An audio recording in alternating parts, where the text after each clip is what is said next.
All right, Andy Parker getting ready. Snow's on its way here in December in the 7 First Alert Weather Center, tracking all of it for you tonight, Andy. Yeah, it doesn't look very scary out there right now, and we're not intending to scare anyone with the forecast, but we do try to prepare you as best we can, and certainly going to be some snowflakes involved in our Thursday. 31 and all is quiet in the city of Buffalo, but there are already signs that we're going to start to see some snow. This is just the onset of very light stuff coming down in a few locations. This will blow inland and weaken.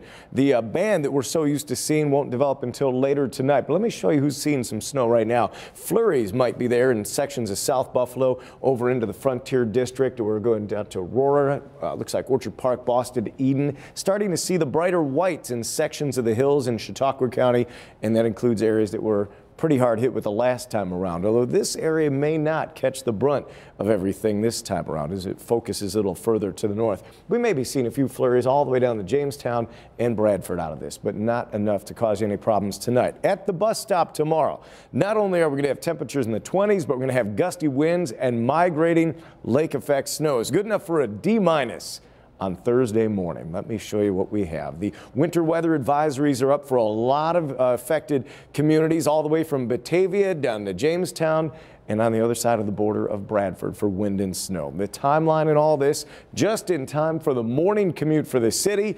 And if you wait till the afternoon, it'll be moving through sections of the Southtown. So there's your timeline. Here are those very weak snow showers that I just showed you tonight. By 11 o'clock, when you tune in Channel 7, we're going to have some of those snow showers beginning to become a little more organized. Not quite intense, but enough to start covering the ground in spots or adding to what you already have. Now, as we start to head through the overnight, there's that signature that we're used to seeing extending all the way into Wyoming County. Even this is not full strength. That won't happen until it makes a move into the city. Look at this. Some of the south towns, there's the stadium in the triangle. It moves north of 20A, and this is when it begins to get a little more organized, sending snowflakes all the way inland to Batavia in time for the morning commute. If you're playing along, the 190, the 290, the 990, the 90, essentially just about every road that you need to go north to south, transit included in there, and it sits there for a few hours. So this is when you're going to add on some of those snow showers. It begins to go back to the south later in the afternoon.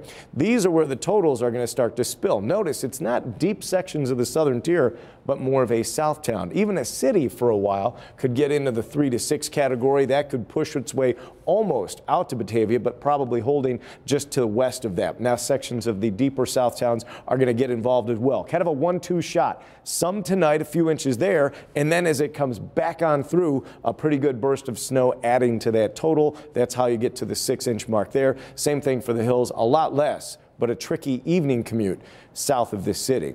As we go into our Friday, we're calling it a frigid Friday. 25 for a high, way below normal. Bills game looks good on Sunday, and while we may not melt the snow away, you'll need your sunglasses for much of the weekend and into next week.